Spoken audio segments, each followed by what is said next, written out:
আমি তো বকা হয়ে ওর জন্য চেয়ারম্যান হয়েছি।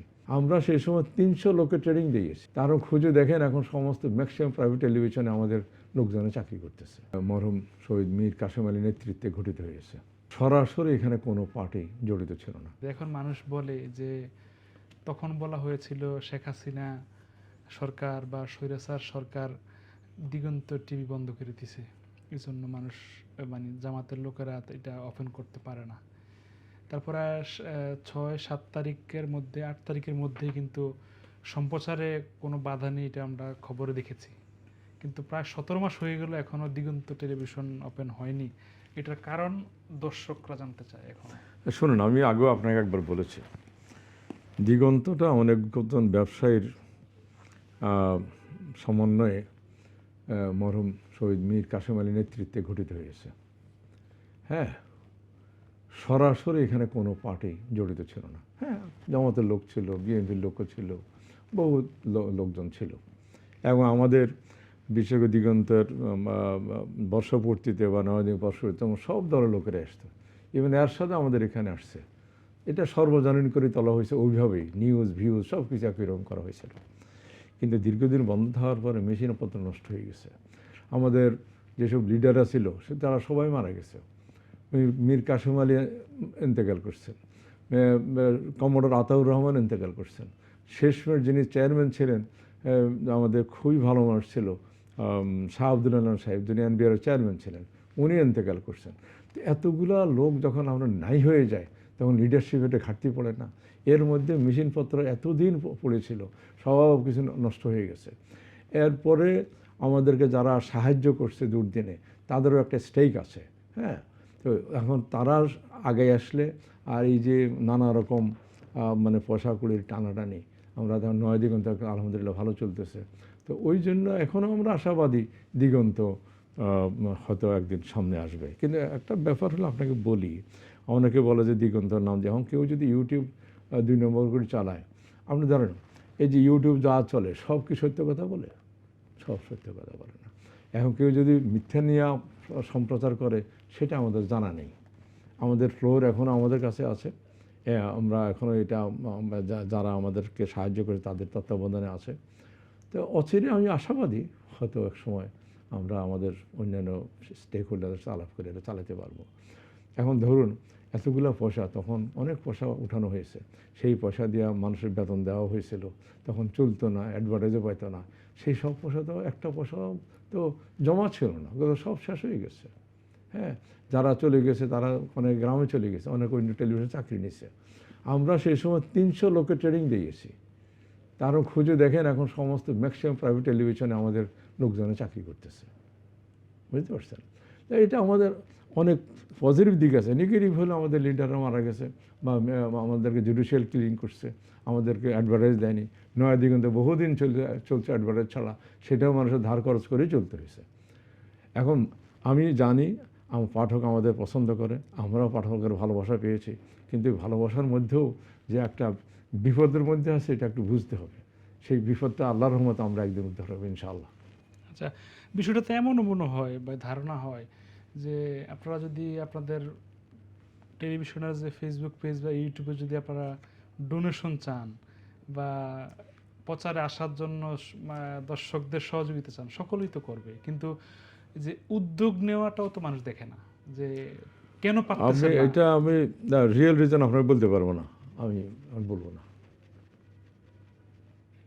এখানে কি রাজনৈতিক কোনো রাজনৈতিক কিছু ব্যাপার আছে যেটা বলা যাচ্ছে না? বলা যাচ্ছে না।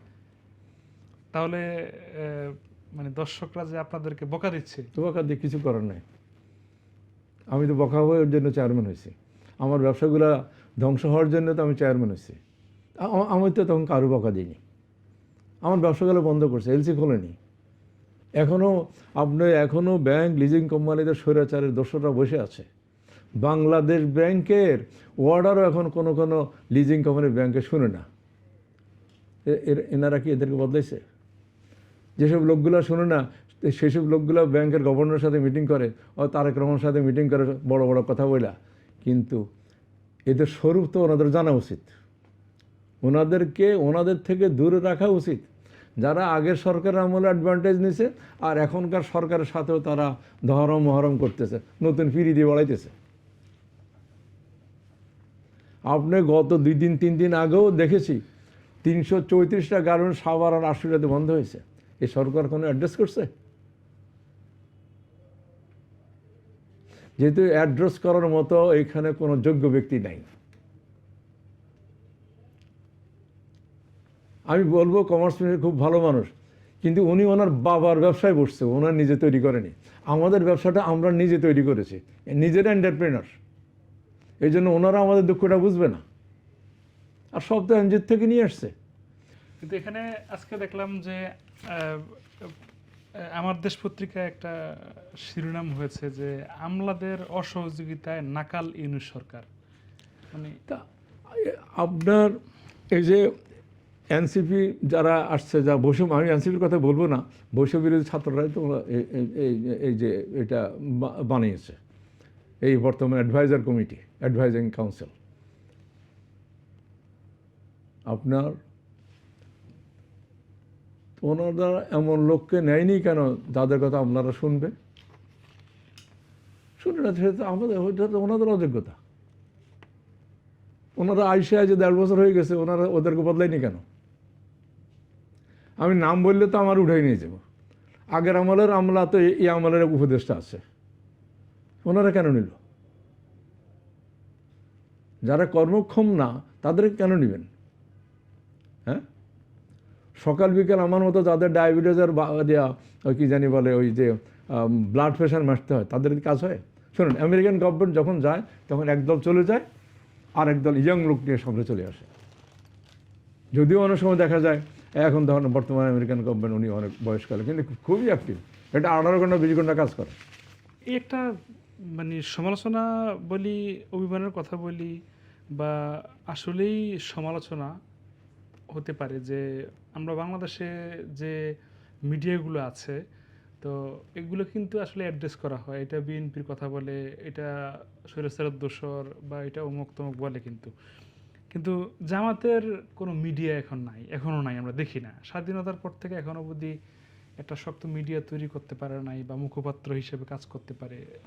এরশাদেরও একটা মিডিয়া ছিল জনতার কণ্ঠ বা দৈনিক জনতা। আপনাদের মানে জামাতের কেন নেই? আমাদের তো একটা পত্রিকা আছে সংগ্রাম, ওনারা এদিকে হয়তো আগাইতে চিন্তা করেনি। আর আমরা নয় দিগন্তের থেকে তো আমরা জামাত বলেন, বিএনপি বলেন, সবাই কভার করতেছি। আমরা তো এই শেখ হাসিনার আমলেও ওনাদেরকে সবসময় আমরা কভার করছি, ওনারা আমাদের অনুষ্ঠানে আসছে সবসময়, আমরা সবসময় মধ্যপথ অবলম্বন করছি। কিন্তু এটা তো আপনি এর আগে ইন্টারভিউতে বলেছিলেন যে কোনো একটা গোষ্ঠীকে সাপোর্ট দিতে গিয়ে আপনাদের এই দিগন্ত টেলিভিশন বন্ধ হয়, কিন্তু তারা কৃতজ্ঞতা বোধ প্রকাশ করেনি আপনাদের প্রতি। না, আর সেই সময় ধরুন আমাকে ডেকেছে, আমাকে একটা ক্রেস্টও দিয়েছে, কিন্তু শোনেন, আপনার শুধু ধন্যবাদ অনেক সময় কোনো কাজ হয় না। আপনার উচিত ছিল যাদের যেই গোষ্ঠীকে আমরা সাহায্য করছি, যার জন্য আমাদের বন্ধ হয়েছে, সেই গোষ্ঠীর সবাই আমাদের নয় দিগন্তে আসা উচিত ছিল, আসা বলা উচিত ছিল আমরা কী সেবা করতে পারি আপনাদেরকে, যে আপনাদের দুর্দিন। আমাদের সেখানে 300-400-এর উপরে আমাদের স্টাফ ছিল, অনেকে মারা গেছে, অনেকে অন্য প্রফেশনে চলে গেছে, সবাইকে আর ওখানে থাকতে পারছে। তো আমাদের দুঃখ দুর্দশা অনেক গেছে। হ্যাঁ, আমি নিজে ভিকটিম, আমি ব্যবসা বাণিজ্যতে আমার জন্য কেউ ব্যাংকে টেলিফোনও করেন এই পর্যন্ত। তো আমরা তো ভিকটিম। শোনেন, পার পাইলে সবাই রাজা হয়ে যায়, আর পার না পাইলে সবাই ভিকটিমে থাকে।